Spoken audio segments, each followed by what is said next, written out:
جو بچپن میں ہی اپنے ماں باپ سے محروم ہو گئے، جو اپنی دادا کی شفقت سے محروم ہو گئے، چچا کی شفقت میں پلے بڑھے، زندگی میں بہت ساری مصائب اور آلام کو جھیلا، جن کی زندگی جوانی کی شفاف اور بے عیب گزری، جو اس معاشرے کے لیے ایک آئیڈیل شخص تھے، نبوت سے پہلے بھی اور نبوت کے بعد بھی جب وہ اللہ کا پیغام عام کرنے کی کوشش کرتے ہیں تو دیکھیے کہ کس طرح شیطان اور شیطان کی پیروی کرنے والے ان کے مخالف ہو جاتے ہیں۔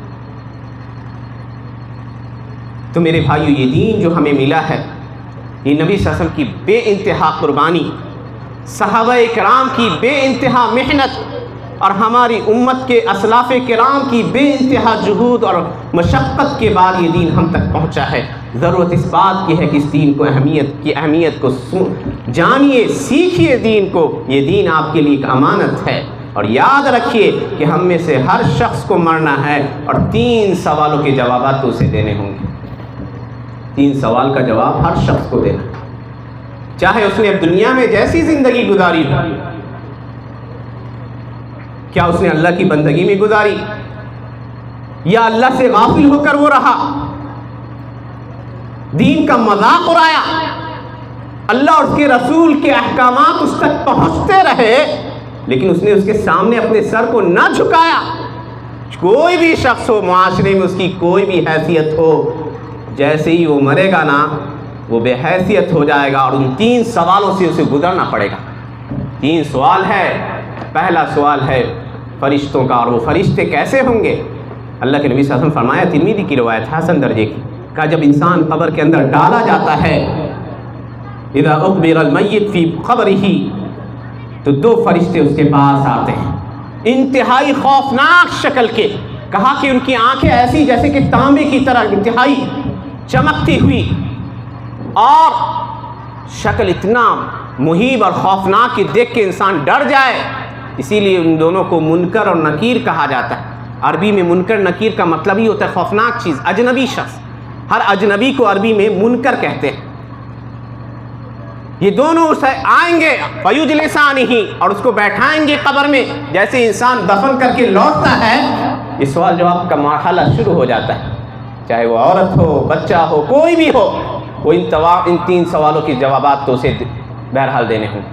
پہلا سوال ہے من ربک، تمہارا رب کون ہے؟ اگر آپ نے اپنے رب کو دنیا میں پہچان لیا تو آسانی کے ساتھ آپ جواب دے دیجیے، آسانی سے وہ جواب آپ کی زبان سے ادا ہو جائے گا۔ اسی لیے 3 باتیں ایسی ہیں میرے بھائیوں جن کا سیکھنا ہر مسلمان پر واجب ہے۔ پہلی بات، اللہ سبحانہ و تعالیٰ کی معرفت کو حاصل کرنا، ہمارا رب کون ہے اس کو جاننا۔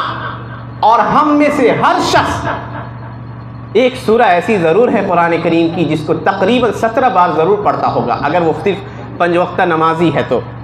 سورہ فاتحہ آپ پڑھتے ہیں الحمدللہ رب العالمین۔ کبھی مطلب سمجھنے کی کوشش کی؟ ہاں، آپ جب نماز میں ہوتے ہو نا تو اللہ سے بات کر رہے ہوتے ہو۔ اسی لیے اللہ کے نبی صلی اللہ علیہ وسلم نے فرمایا کہ جب بندہ نماز میں ہوتا ہے تو اللہ اس کی طرف متوجہ ہوتا ہے جب تک بندہ کا دماغ ادھر ادھر نہ بھٹک جائے، اس کا ذہن ادھر ادھر نہ بھٹک جائے، اس وقت تک اللہ اس کی طرف متوجہ ہوتا ہے۔ تو آپ اب بات کر رہے ہیں، اور کیا بات کر رہے ہیں؟ آپ گواہی دیتے نظر آتے ہو کہ تمام تعریف، الحمد کا مطلب یہ ہوتا ہے کہ تعریف کی جتنی قسمیں ہو سکتی ہیں وہ اللہ کے لیے ہے۔ اور کہا جائے کہ اللہ کا کیا مطلب؟ اللہ کا مطلب ہے وہ ذات جس کی بندگی انسان کرے اس کی محبت میں، اس کی عظمت کو محسوس کرتے ہوئے، الذی تألہہ القلوب حبا وعظمتا، جس سے دل محبت کرے، جس کی بندگی کرے، اس کی محبت میں اس کی عظمت کا خیال کرتے ہوئے۔ اور جب تک آپ اللہ کی نعمتوں کا احساس نہیں کریں گے اس وقت تک رب کی عظمت کا پتہ نہیں چلے گا۔ کیسے پتہ چلے گا کہ اللہ عظیم ہے؟ آپ کہتے ہیں اللہ گریٹ ہے، بہت بڑا ہے، صرف ایسے کہنے سے نہیں، اس کی نعمتوں کو محسوس کیجیے اور شروع کیجیے اپنے آپ سے اور اللہ اس کی طرف اشارہ کرتا ہے سورہ زاریات میں 26ویں پارے کے آخری صفحے میں. اللہ کہتا ہے وَفِي أَنفُسِكُمْ أَفَلَا تُبْصِرُونَ کہ لوگو ہم نے تمہاری جان کے اندر تمہارے جسم کے اندر اپنی بے انتہا نشانیاں چھپا رکھی ہے. کیا تمہارے اندر بصیرت نہیں ہے، سوچ اور شعور نہیں ہے؟ اور شروع ہو جائیے اپنے آپ کے اوپر غور کرنے پر. اللہ کی نعمتوں میں سے ایک عظیم نعمت جس کا تذکرہ اللہ کرتا ہے 30ویں پارے کی سورۃ البلد میں. اللہ کہتا ہے انسان کو مخاطب کرتے ہوئے الم نجعل له عینین، کہ اے انسان کیا ہم نے تمہارے لیے 2 آنکھیں نہیں بنائی، ولسانا وشفتین، ایک زبان اور 2 ہونٹ نہیں دیے.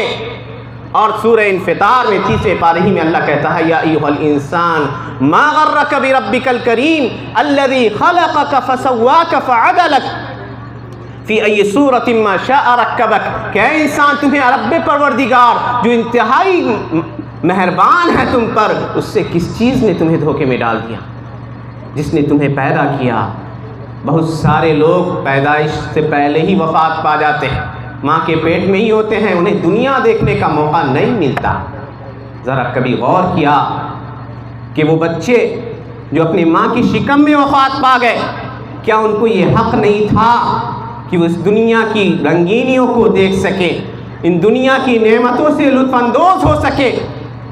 اللہ نے لکھ دیا تھا کہ اس بچے کی مدت، یہ بچہ دنیا نہیں دیکھ سکے گا، لیکن آپ اور ہمارے لیے ضرور لکھا کہ یہ بچہ بڑا ہوگا، دنیا کی رنگینیوں کو دیکھے گا اور ہماری نعمتوں سے لطف اندوز ہوگا. کیا یہ اللہ کا بڑا انعام نہیں ہے؟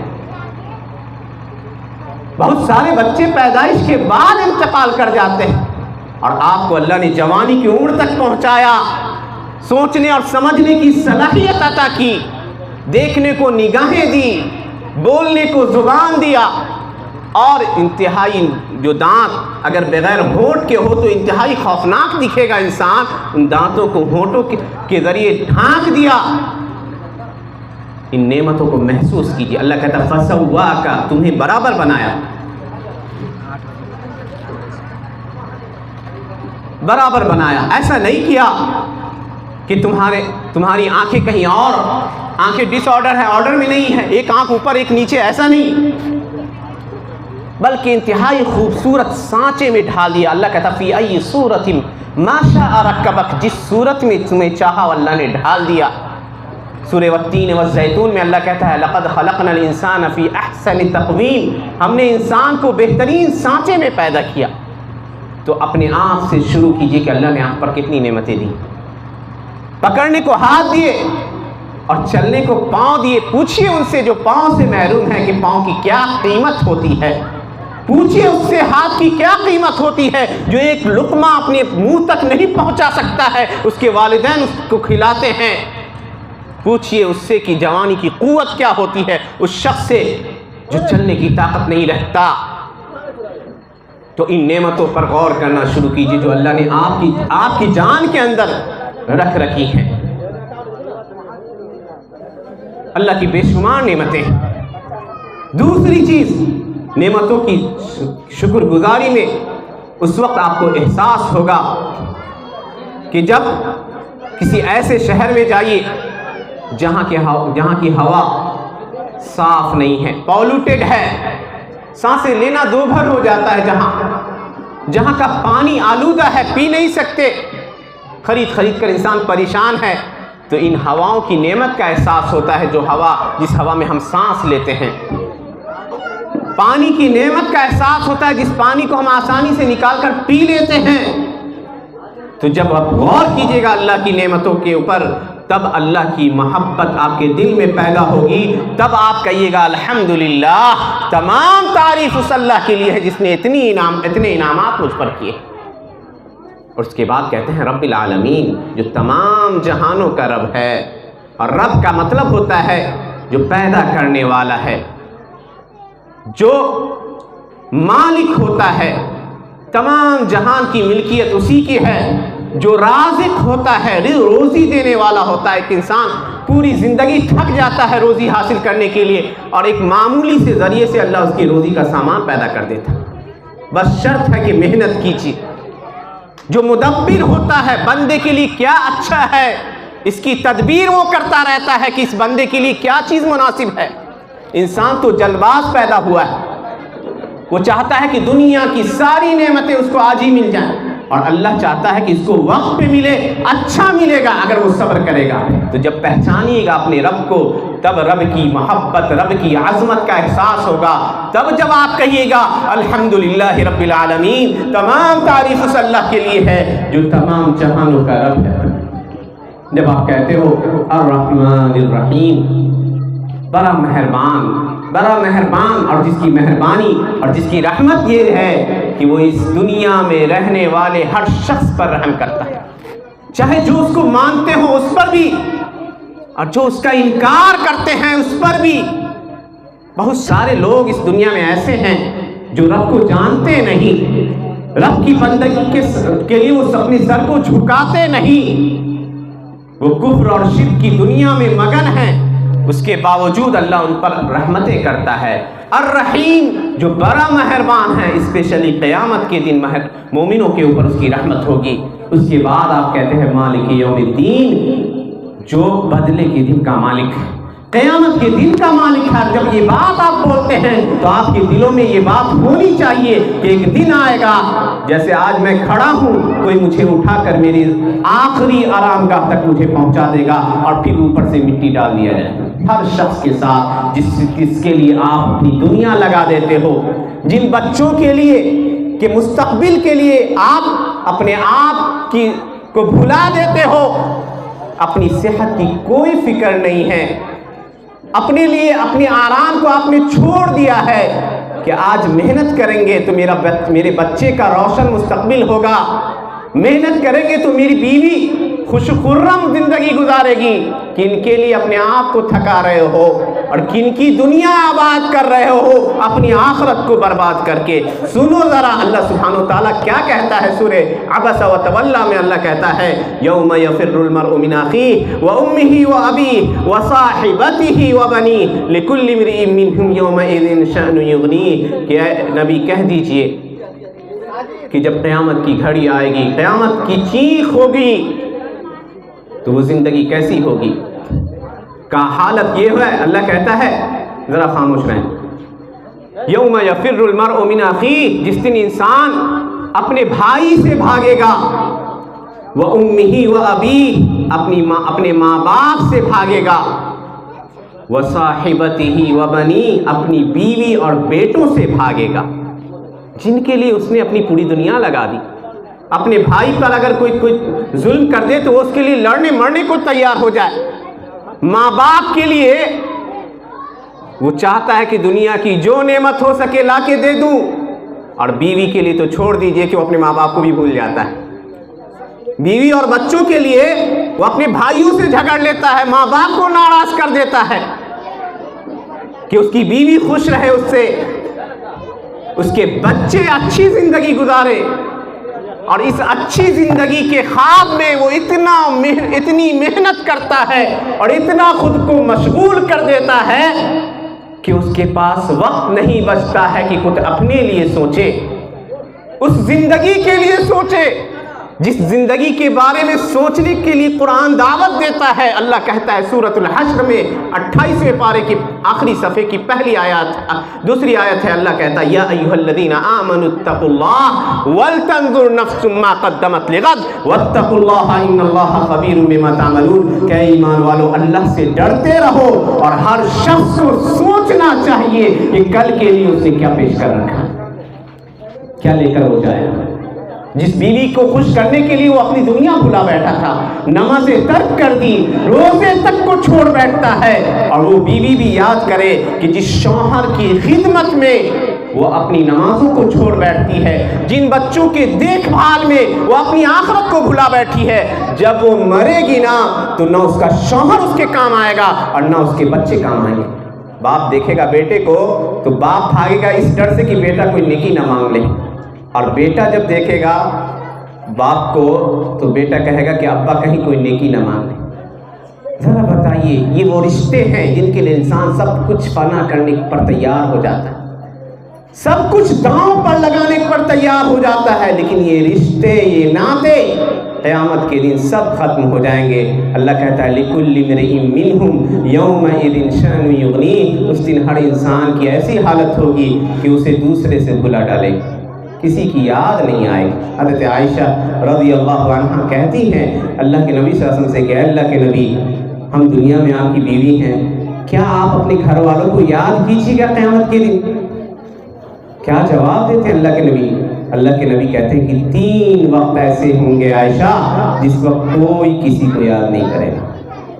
3 گھڑیاں یا 3 اوقات ایسے ہوں گے اس وقت کوئی کسی کو یاد نہیں کرے گا، جب قیامت کا پہلا دن ہوگا جس کو کہتے ہیں 50,000 سال کے برابر، اتنا عظیم الشان دن کہ انسان اپنے گناہوں کے اعتبار سے پسینے میں شرابور ہوگا، اور لوگ اتنا پریشان ہوں گے کہ حتیٰ کہ کافر کہیں گے کہ ہمارے درمیان فیصلہ کر دیا جائے، ہمیں جہنم میں جانا منظور ہے لیکن اب اس حالت میں نہیں رہ سکتے۔ کہا اس وقت کوئی کسی کو یاد نہیں کرے گا۔ کہا اس وقت جب پل صراط کو لایا جائے گا اور جہنم پہ رکھ دیا جائے گا، اور وہ پل صراط کیسا ہوگا؟ کہا کہ بال سے بھی زیادہ پتلا باریک اور تلوار سے بھی زیادہ تیز، اور وہ کہاں رکھا جائے گا؟ وہ پل جہنم کے اوپر، اور نیچے جہنم کی دہکتی ہوئی آگ ہوگی، اور اوپر وہ پل ہے اور ہر شخص کو کراس کرنا ہے، کوئی اور راستہ نہیں ہے جنت کی طرف جانے کا، آپ کو کراس کر کے جانا ہوگا اسی پل کو۔ اور وہ پل کیسا ہوگا کہ جہنم کے اندر ایک مخلوق ہوگی جس کو اللہ کے نبی صلی اللہ علیہ وسلم نے کہا فیہا خطاطیف و کلالیب، اس کے اندر ایسی مخلوقات ہوں گی جو لوگوں کو اچکیں گی، زخمی کریں گی۔ اس کی مثال ہم دے سکتے ہیں کیکڑا نما چیزیں جو لوگوں کو ڈنک مارے گی، اور انسان اس وقت اس پل پر اپنے عمل کے لحاظ سے کراس کرے گا، تو جو انسان جتنا نیک ہوگا اس کے لیے اللہ روشنی رکھ دے گا۔ انتہائی تاریک پل، اندھیرا ہوگا، ایک تو اندھیرا ہے اور نیچے جہنم کی دہکتی ہوئی سیاہ آگ ہے، اور اس میں ایک ایسی مخلوق ہے جو لوگوں کو زخمی کر رہی، گرانا چاہتی ہے جہنم میں، اور وہ پل تلوار سے زیادہ باریک ہے، ہاتھ کو سجھائی نہیں دے رہا۔ اتنا خوفناک منظر کہ لوگ سن کر رونگٹے کھڑے ہو جائیں۔ کہا اللہ کے نبی صلی اللہ علیہ وسلم نے کہ اس دن انسان کے لیے اللہ سبحانہ و تعالیٰ ایک روشنی رکھے گا۔ وہ روشنی کہاں سے آئے گی؟ یہ آپ کے عملوں کی روشنی ہوگی، کوئی ٹارچ کوئی وارچ کچھ نہیں، وہ روشنی آپ کے اعمال کی ہوگی۔ اللہ سبحانہ و تعالیٰ کہتا ہے یوم تری المؤمنین والمؤمنات یسعی نورہم بین ایدیہم وبایمانہم بشراکم اليوم جنات تجری من تحتہا الانہار۔ کہا جائے گا، اللہ کے نبی سے مخاطب ہو کے اللہ کہتا ہے 27ویں پارے کی سورہ حدید کی دوسرے صفحے کی آیت، اللہ کہتا ہے کہ جس دن آپ مومنوں کو دیکھے گا کہ ان کے نور ان کے آگے پیچھے ہوں گے، ان کے چہرے نور سے منور ہوں گے، ان کے لیے اللہ روشنی رکھے گا۔ اور وہ روشنی کیسی ہوگی؟ کہا بعض الفاظ میں سورج کی طرح دمکتی ہوئی روشنی، وہ انسان تیز رفتار بجلی کے کرنٹ کی طرح گزر جائے گا، اس کو پتہ بھی نہیں چلے گا پل سے کیسے گزرا۔ کچھ لوگ ایسے ہوں گے جن کی روشنی تھوڑی اس سے کم ہوگی، چاند کی طرح، وہ تیز رفتار پرندے کی طرح گزریں گے، اور بعض الفاظ میں ہے بعض لوگ ایسے بھی ہوں گے جو تیز رفتار گھوڑے کی طرح گزریں گے، بعض دوڑ کے گزریں گے، اور کچھ لوگ ایسے بھی ہوں گے کہ جن کی روشنی ٹمٹماتی ہوئی سی چراغ جیسی ہوگی، وہ ایک قدم رکھیں گے اور دوسرے قدم پہ کھڑے ہوں گے، اور وہ مخلوق جو جہنم کے نیچے ہے وہ ان کو زخمی کرے گی۔ تو اپنے عمل کے لحاظ سے وہ کراس کر سکتے ہیں، اگر ان کے گناہ کا پلڑا زیادہ ہوگا تو وہ اسی کے اندر گر کر زخمی ہو کر گر جائیں گے، والعیاذ باللہ۔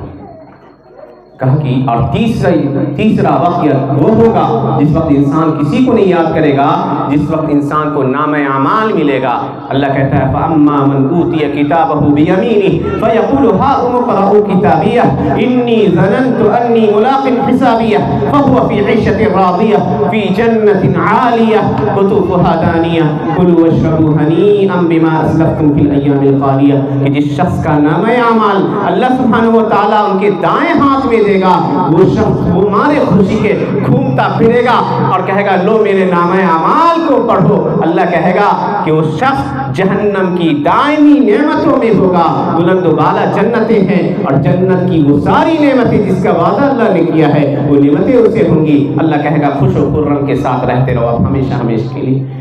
اس کے برعکس وہ شخص جس کا نامہ اعمال اس کے بائیں ہاتھ میں دیا جائے گا پیچھے کی جانب سے، پتہ بھی نہیں چلے گا، کوئی چاہ کر بھی دایاں ہاتھ نہیں بڑھا سکتا۔ عمل کے لحاظ سے آپ کو دایاں اور بایاں میں آپ کے اعمال ملیں گے، پیچھے سے اللہ کہتا ہے وَأَمَّا مَنْ أُوتِيَ كِتَابَهُ وَرَاءَ ظَهْرِهِ، جس کو پیچھے سے بائیں ہاتھ میں نامہ اعمال تھمایا جائے گا وہ اپنے آپ کے لیے موتوں کو پکارے گا، فَسَوْفَ يَدْعُو ثُبُورًا وَيَصْلَىٰ سَعِيرًا إِنَّهُ كَانَ فِي أَهْلِهِ مَسْرُورًا إِنَّهُ ظَنَّ أَن لَّن يَحُورَ بَلَىٰ إِنَّ رَبَّهُ كَانَ بِهِ بَصِيرًا، جس کے نام اعمال کو بائیں ہاتھ میں دیا جائے گا وہ موتوں کو پکارے گا اور کہے گا کہ یا لیتہا کانت القاضیہ، کاش کہ موت میرا کام تمام کر دیتی، میرا کچھ عطا پتہ نہ ہوتا، مجھے یہ نام اعمال ملا ہی نہیں ہوتا۔ وہ کہے گا کہ دنیا میں بہت طاقتور تھا، میری چودراہٹ اور طاقتوری نے مجھ کو ہلاک کر دیا، ہلک عنی سلطانیہ۔ اللہ کہے گا خذوہ فغلوہ، پکڑو اسے اور جکڑو، ثم الجحیم صلوہ، پھر اسے جہنم کی طرف داخل کر دو، جہنم کے اندر، ثم فی سلسلۃ ذرعھا 70 ذراعا فاسلکوہ، پھر اسے 70 گز کی زنجیروں میں جکڑ ڈالو، انہ کان لا یؤمن باللہ العظیم، وہ اللہ عظیم پر ایمان نہیں لایا کرتا تھا، ولا یحض علی طعام المسکین، مسکینوں کو کے کھانے پر ابھارا نہیں کرتا تھا، غریبوں کا خیال نہیں رکھا کرتا تھا، فلیس لہ اليوم ہاہنا حمیم، یہاں اس کا کوئی دوست نہیں ہے۔ تو اللہ پر ایمان کا یہ مطلب ہوتا ہے۔ دوسرا سوال جو قبر میں ہوگا وہ یہ ہے، کہا جائے گا کہ نبی کون ہیں جو تمہاری جانب بھیجے گئے، اللہ کے نبی صلی اللہ علیہ وسلم کی معرفت حاصل کرنی ہو، اللہ کے نبی کے کیا حقوق ہیں ان کو جانیے، جنہوں نے اپنا سب کچھ قربان کر دیا، جو روتے تھے راتوں کو اٹھ کر۔ حضرت ابو ہریرہ یا عبداللہ بن عمرو بن عاص کی مسلم شریف کے اندر روایت ہے، وہ کہتے ہیں کہ اللہ کے نبی صلی اللہ علیہ وسلم ایک روز رات میں اٹھے تہجد میں اور قرآن کریم کی 2 آیتیں پڑھی۔ حضرت ابراہیم علیہ السلام نے ایک دعا کی تھی، 13ویں پارے میں سورہ ابراہیم کے اندر اس کا بیان ہے، رب انہن اضللن کثیرا من الناس، کہ اے رب مجھے اور میرے بچوں کو بت پرستی سے بچانا، کیونکہ ان چیزوں نے بہت سارے لوگوں کو گمراہ کر دیا ہے۔ اللہ کے نبی نے یہ آیت پڑھی اور حضرت عیسیٰ کی ایک بات اللہ کے نبی کو یاد آئی جو سورہ مائدہ کے آخری صفحے کے اندر ہے۔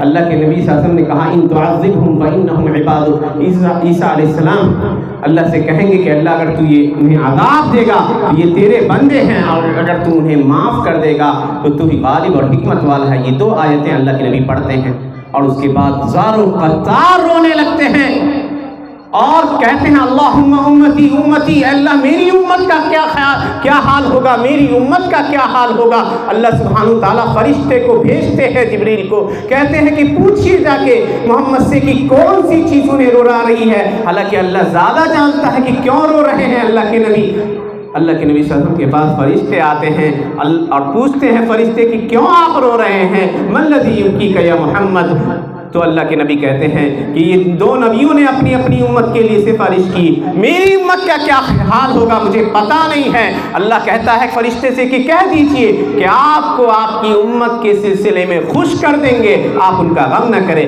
ہر وہ شخص جو توحید پر مرے گا، اللہ کی وحدانیت کا اقرار کرنے والا ہوگا، وہ جنت میں داخل ہوگا۔ تو اللہ کے نبی کو پہچانیے، اور صحابہ کے دلوں میں اللہ کے نبی کی عظمت تھی اور محبت کی ایسی تصویر انہوں نے پیش کی ہے کہ دنیا اس کی مثال پیش کرنے سے قاصر ہے۔ کچھ مثالیں میں ذکر کروں گا صحابہ کی، صحابہ کرام نے کیسی محبت کی اور کیسی جانثاری تھی ان کی۔ ایک بار اللہ کے نبی صلی اللہ علیہ وسلم خانہ کعبہ میں کے صحن میں نماز پڑھ رہے تھے، مکے کا ایک شقی بدبخت شخص آتا ہے جس کا نام سیرت نگاروں نے عقبہ بن ابی معیط لکھا ہے۔ وہ آتا ہے، نبی صلی اللہ علیہ وسلم سجدے میں ہیں، آپ کے جسم مبارک پر وہ اونٹ کی اوچھڑی لا کر ڈال دیتا ہے بڑی سی، اتنا وزنی ہوتا ہے کہ اللہ کے نبی اٹھ نہیں پاتے ہیں۔ حضرت فاطمہ چھوٹی تھی، وہ آتی ہیں روتے ہوئے اور اس گندگی کو صاف کرتی ہیں، روتے جاتی ہیں، کہتے ہیں اللہ کے نبی بیٹی غم نہ کر، اور بعض الفاظ کے اندر ہے کہ حضرت ابو بکر رضی اللہ عنہ آتے ہیں اور اللہ کے نبی صلی اللہ علیہ وسلم کو بچاتے ہیں اور کہتے ہیں اتقتلون رجلا ان یقول ربی اللہ، کیا ایسے شخص کو تم صرف اس لیے مارنا چاہتے ہو جو کہتا ہے کہ میرا رب اللہ ہے؟ یہ قربانی دیکھ لیجیے اللہ کے نبی صلی اللہ علیہ وسلم کی۔ اسی لیے عروہ بن مقصود الثقفی کہتے ہیں اس وقت وہ مومن مسلمان نہیں ہوئے تھے، صلح حدیبیہ کے وقت مکہ والوں نے انہیں اپنا سفیر بنا کر بھیجا تھا، اپنا ایلچی بنا کر بھیجا تھا۔ وہ اللہ کے نبی سے بات کرنے کے لیے آتے ہیں اور اللہ کے نبی کے صحابہ کرام کی محبت کا منظر دیکھتے ہیں کہ کیسی محبت تھی صحابہ کرام کو اللہ کے نبی سے۔ چنانچہ جب وہ لوٹتے ہیں مکہ تو مکہ والوں کو جمع کرتے ہیں اور کہتے ہیں یا اہل مکہ لقد وفدت على كسرى وملوك قیصر ومصر فما رأيت احدا منهم يعظمه اصحابه كما يعظم اصحاب محمد محمدا۔ کہ اے مکہ والو سن لو، میں بہت سارے بادشاہوں کے دربار میں جا چکا ہوں، میں روم کے بادشاہ کے دربار میں گیا، میں ایران کے بادشاہ کے دربار میں گیا، میں ایتھوپیا حبشہ کے بادشاہ کے دربار میں گیا، لیکن ان میں سے کسی کے ساتھیوں کو ان کی تعظیم ویسے کرتے نہیں دیکھا جیسے محمد صلی اللہ علیہ وسلم کے ساتھی محمد صلی اللہ علیہ وسلم کی تعظیم کرتے ہیں۔ فواللہ ما تنخم نخامة، اللہ کی قسم وہ تھوکتے بھی ہیں تو ان کی یہ تھوک ان کا تھوک زمین پر نہیں گرتا، کسی صحابی کے ہاتھ پر گرتا ہے اور وہ اس تھوک کو اپنے جسم پر مل لیتے ہیں۔ جب وہ وضو کرتے ہیں تو وضو کے بعد جو بچا ہوا پانی ہوتا ہے اس پانی کو لینے کے لیے صحابہ آپس میں ایسا منظر ہوتا ہے کہ لڑ پڑیں گے، ایسی محبت ہے۔ غزوہ احد کا منظر ہے، اللہ کے نبی صلی اللہ علیہ وسلم کی شہادت کی خبر اڑا دی جاتی ہے، یہ خبر اڑ جاتی ہے کہ نبی صلی اللہ علیہ وسلم کو شہید کر دیا گیا ہے۔ مکہ سے ایک عورت نکلتی ہے اور عورتوں کی محبت دیکھ لیجیے کیسی تھی اللہ کے نبی سے، وہ نکلتی ہے اور جو لوگ مکہ مدینہ گئے ہیں وہ دیکھیں گے کہ مدینہ مسجد نبوی سے ٹھیک جو ہے سامنے ہے احد کی پہاڑی۔ وہ عورت مدینہ سے نکلتی ہے اور کچھ دور جاتی ہے تو لوگوں کا ایک قافلہ ملتا ہے جو لوٹ رہا ہوتا ہے احد کے میدان سے۔ وہ لوگ اس عورت کو کہتے ہیں کہ اے فلانا تمہارے والد شہید ہو گئے۔ ذرا غور کیجیے گا کہ وہ عورت کیا جواب دیتی۔ وہ کہتی ہے انا للہ و انا الیہ راجعون، مجھے بتاؤ کہ اللہ کے نبی کا کیا حال ہے۔ وہ کہتے ہیں کہ اللہ کے نبی خیریت سے ہیں، ٹھیک ہیں، صبر نہیں ہوتا۔ پھر وہ آگے بڑھتی ہے اور کچھ دور بعد پھر لوگوں کا ایک قافلہ ملتا ہے جو لوٹ رہا ہوتا ہے مدینے کی طرف۔ وہ قافلہ ان سے کہتا ہے کہ اے فلانا تمہارا بیٹا شہید کر دیا گیا اس جنگ کے اندر۔ وہ انا للہ و انا الیہ راجعون پڑھتی ہے اور کہتی ہے کہ مجھے اللہ کے نبی کے بارے میں بتاؤ کہ ان کا کیا حال ہے۔ وہ کہتے ہیں کہ ٹھیک ہے۔ جب احد کے میدان کے قریب وہ پہنچتی ہے تو لوگوں کا ایک تیسرا قافلہ ملتا ہے جو ان سے کہتا ہے کہ فلانا تمہارے شوہر شہید کر دیے گئے۔ وہ رو پڑتی ہے اور کہتی ہے کہ مجھے بتاؤ میرے نبی کا کیا حال ہے، میرے شوہر مر جائیں، میرے بھائی مر جائیں اور میرے والد مر جائیں، مجھے اس کی کوئی پرواہ نہیں ہے، مجھے اپنے نبی کی خبر دو۔ صحابہ کہتے ہیں وہ ٹھیک ہے۔ روتی ہوئی اس عورت کو اللہ کے نبی صلی اللہ علیہ وسلم کے پاس لے جایا جاتا ہے اور جب وہ عورت اللہ کے نبی کے چہرہ مبارک کا دیدار کرتی ہے تو وہ بے ساختہ کہہ اٹھتی ہے کل مصیبت بعدک جلل، کہ نبی آپ کے بعد ساری مصیبتیں کم پڑ جاتی ہیں۔ دنیا چلی گئی کوئی پرواہ نہیں ہے، والد چلے گئے کوئی پرواہ نہیں ہے، بیٹا چلا گیا کوئی پرواہ نہیں ہے، شوہر چلا گیا کوئی پرواہ نہیں ہے، لیکن آپ چلے جائیں گے تو اس دین کا چراغ گل ہو جائے گا، یہ دنیا تاریک ہو جائے گی، اس لیے آپ کا رہنا ضروری ہے۔ یہ محبت تھی صحابہ کی اللہ کے نبی صلی اللہ علیہ وسلم کے لیے، یہ محبت تھی، یہ ان کے دلوں میں کہ دنیا کی ساری چیزیں وہ قربان کرنے کو تیار ہو جاتے تھے۔ اللہ کے نبی جب حکم دیتے تو خاموش ہو جاتے اور لپک پڑتے تھے آپ کی باتوں پر عمل کرنے کے لیے۔ اللہ کے نبی صلی اللہ علیہ وسلم ایک صحابی ہے حضرت معاذ بن جبل رضی اللہ عنہ، ان کو بھیجتے یمن کی جانب بھیج اللہ کے نبی صلی اللہ علیہ وسلم ایک صحابی کو بھیجتے ہیں، حضرت معاذ بن جبل رضی اللہ عنہ کو یمن کی جانب جب بھیجتے ہیں تو یہ خبر کرتے ہیں انہیں، معاذ سواری پہ سوار ہیں، اللہ کے نبی ان کی سواری کے نیچے چل رہے ہیں اور کہتے ہیں یا معاذ انکا عسى الا ترانی، معاذ مجھے لگتا ہے کہ آئندہ تم مجھے نہیں دیکھ سکو گے، جب تم یمن سے لوٹو گے تو ہو سکتا ہے کہ تم میری قبر سے لوٹو، میری قبر سے گزرو گے۔ معاذ اتنا سنتے ہیں کہ زار و قطار رونے لگتے ہیں۔ اللہ کے نبی کا حکم تھا کہ یمن جاؤ، اپنی محبت کو دباتے ہوئے آنسوؤں پر قابو پاتے ہوئے یمن جاتے ہیں اسلام کے پیغام کو عام کرنے کے لیے، اور جب وہ آتے ہیں تو اللہ کے نبی صلی اللہ علیہ وسلم وفات پا چکے ہوتے ہیں، زار و قطار روتے ہیں ان کی قبر کے پاس جا کر۔ یہ محبتیں تھی صحابہ کی، بہت ساری مثالیں ہیں۔ وقت کم ہے میرے بھائیوں، اللہ سبحانہ وتعالیٰ کی کو جاننا چاہتے ہیں، اللہ کے حقوق سے واقف ہونا چاہتے ہیں تو قرآن کریم کا ترجمہ اب آسانی کے ساتھ میسر ہے، PDF میں بھی، ہارڈ کاپی میں بھی، اسے ضرور پڑھا کریں۔ چھوٹی چھوٹی صورتیں ایسی ہیں جو اپنے بھی جانیں، اپنے بچوں کو سکھائیں۔ اللہ کے نبی صلی اللہ علیہ وسلم کی پیاری پیاری باتیں جن سے ہمارا معاشرہ غافل ہے، ان وہ باتیں ترجمہ کے ساتھ موجود ہیں۔ ریاض الصالحین ہے، سواء الطریق ہے، منتخب احادیث، بہت ساری چیزیں ہیں جن کو آپ پڑھ سکتے ہیں۔ اور میں خصوصاً اپنے معاشرے کی ان عورتوں کی توجہ اس بات کی طرف مبذول کرانا چاہوں گا کہ ان کے اندر بہت ساری معاشرتی برائیاں آ گئی ہیں، ان کے اندر حسد ہے، ان کے اندر چغلخوری ہے، ایک دوسرے کے خلاف سازشیں ہیں، اللہ کے حقوق کی پامالی ہے۔ ان چیزوں سے اپنے آپ کو بچائیے اور یاد رکھیے کہ ہر شخص کل نفس بما کسبت رہینہ، ہر شخص کو اپنے عمل کا جواب دینا ہے۔ آپ اللہ کے یہاں کیا لے کر جا رہی ہو اس کا ضرور سوچیے، کیونکہ اللہ کے نبی صلی اللہ علیہ وسلم فرمایا کہ وہ شخص بڑا مفلس ہے، کنگال شخص ہے۔ کیا تم جانتے ہو کہ میری امت کا کنگال اور مفلس شخص کون ہے؟ مسلم شریف کے اندر یہ حدیث ہے، اتدرون من المفلس؟ تو اللہ کے نبی کے ساتھیوں نے کہا کہ اللہ کے نبی ہم میں مفلس وہ شخص ہے، کنگال شخص وہ ہے جس کے پاس مال و دولت نہ ہو۔ کہا نہیں، میری امت کا مفلس اور کنگال آدمی وہ ہوگا جو قیامت کے دن بہت ساری نیکیاں لے کر آئے گا، لیکن آئے گا اس حال میں کہ اس نے فلاں کو گالی دی ہوگی، آئے گا اس حال میں کہ اس نے فلاں کی عزت کے اوپر کیچڑ اچھالے ہوں گے، آئے گا اس حال میں کہ اس نے فلاں کی غیبت کی ہوگی۔ یاتی وقد شتم ھذا، یاتی وقد اکل مال ھذا، کسی کے مال کو ناحق غصب کر لیا ہوگا۔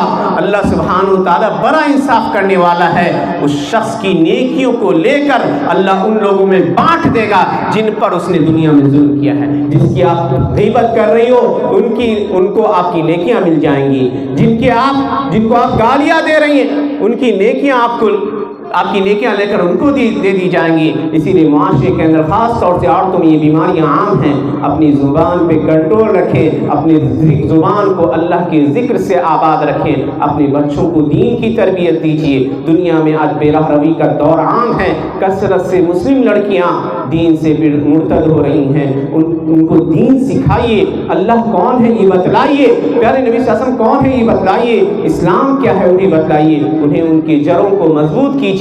دنیا میں ارتداد کی، بے دینی کی کوئی لہر، وہ بچہ جہاں بھی رہے گا مسلم ہو کر رہے گا۔ اللہ سبحانہ وتعالیٰ سے دعا ہے کہ اللہ سبحانہ وتعالیٰ جب تک ہمیں زندہ رکھے، دین اسلام پر زندہ رکھے، جب ہمارا خاتمہ ہو تو ایمان پر خاتمہ ہو۔ اللہ سبحانہ وتعالیٰ تمام لوگوں کو اجر عظیم سے نوازے جن لوگوں نے اس پروگرام کا انعقاد کیا، اور وہ تمام لوگ جنہوں نے ان باتوں کو سنا انہیں ان باتوں پر عمل کرنے کی توفیق عنایت فرمائے۔ آمین وآخر دعوانا الحمدللہ رب العالمین۔ اقول قولی ھذا استغفر اللہ لی ولکم ولسائر المسلمین، والسلام علیکم ورحمۃ اللہ وبرکاتہ۔